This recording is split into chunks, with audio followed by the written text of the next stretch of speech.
Welcome अस्वादा good taste मध्ये आपले खूप खूप स्वागत आहे। आज मस्त अशी प्रत्येकाला आवडत नाही भोपळ्याची दुधी भोपळ्याची भाजी, पण आज मी ही भाजी अगदी सेम बटाट्याच्या भाजीसारखी टेस्टला करणार आहे।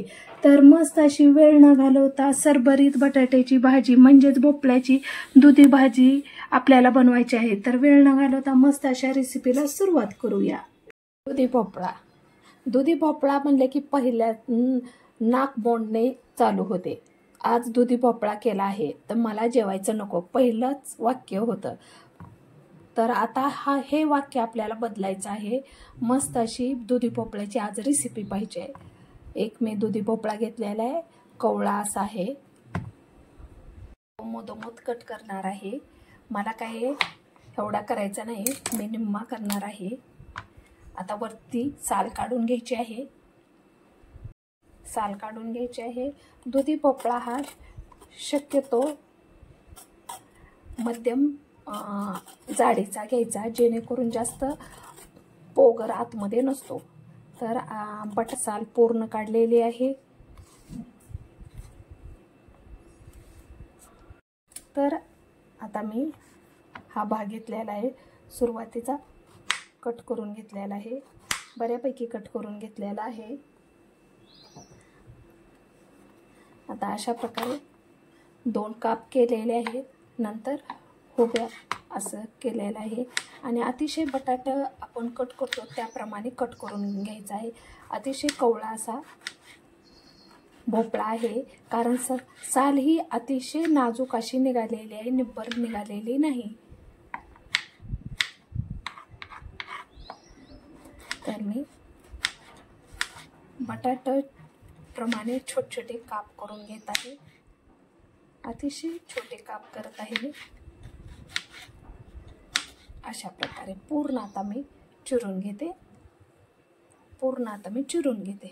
अशा प्रकारे पूर्ण काप करून घेतलेले आहेत। आता एका प्लेटमध्ये मी काढून घेत आहे। बारीक साईजचा कांदा यूज करायचा आहे, कांद्याची शक्यतो पेस्ट करायची नाही, तर कांदा चिरून फोडणीला घालायचा आहे।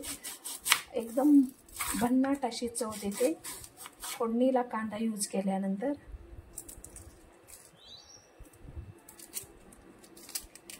पहिली लेयर काढलेली आहे आणि कांदा अतिशय बारीक असा आपल्याला चिरून घ्यायचा आहे। पाहू शकता मी अर्धा काप केला आहे आणि खूपच बारीक असा मी चिरून घेणार आहे। अशा कंडिशनमध्ये आता उरलेलाही कांदा मी चिरून घेते। कांदा चिरून झालेला आहे, गॅस सुरू केलेला आहे, पसरट अशी कढई ठेवलेली आहे, अगदी मोजकं तेल घालणार आहे, 1 माप आणि 2 माप। तेल कडकड झाले की प्रथम आपल्याला मोहरी घालायची आहे।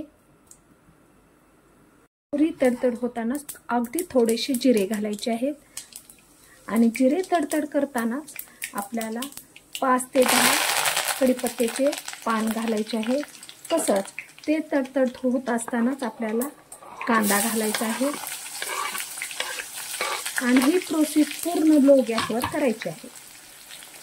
मिक्सरचं एक छोटंसं बाउल घेतलेलं आहे, त्यात एक टमाटर कट केलेला घालत आहे, थोडेसे वाळलेल्या खोबऱ्याचे काप घालत आहे आणि अगदी 2 हिरव्या मिरच्या घालत आहे।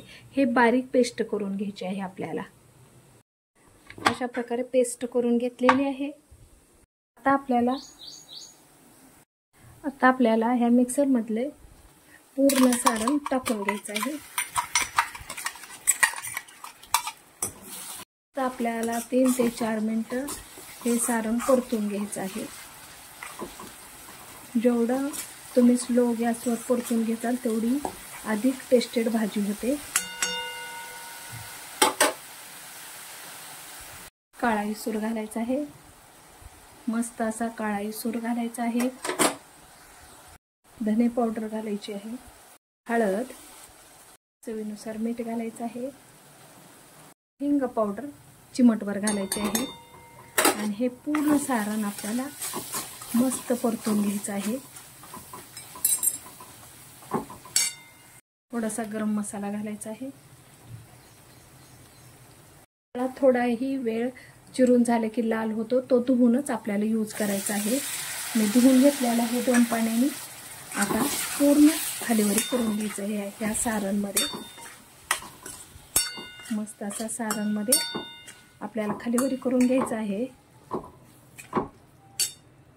भोपळ्याला शिजल्यानंतर पाणी सुटते त्यामुळं जेमतेमच पाणी घालायचं आहे, पण तेही कोमट घालायचं आहे. मी कोमट पाणी घालत आहे अर्धा गिलास.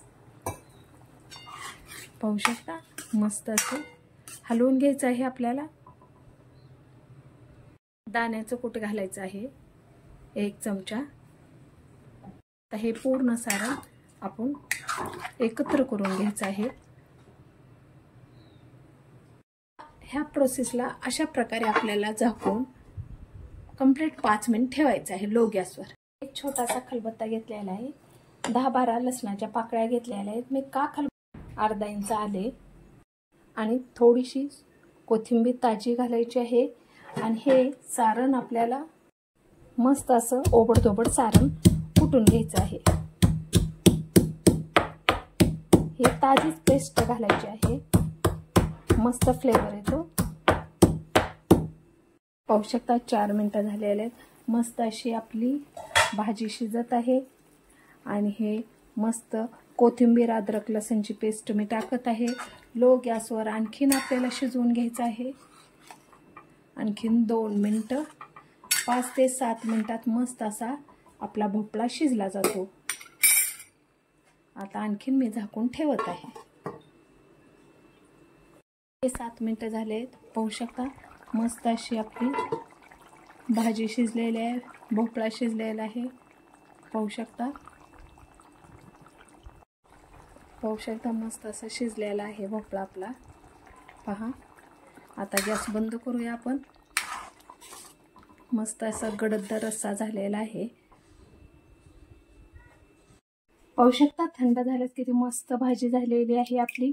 आता मी प्लेटमध्ये काढून दाखवते. एक प्लेट घेतलेली आहे. मस्त असा पाहू शकता रस्सा किती सुंदर झालेला आहे, किती गडद झालेला आहे. पहा मी प्लेटमध्ये कशी ओतते आहे.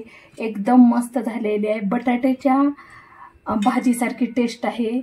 तुम्ही फक्त एकदाच ट्राय करा आणि नंतर मला कमेंट बॉक्समध्ये सांगा की ही रेसिपी कशी झालेली आहे.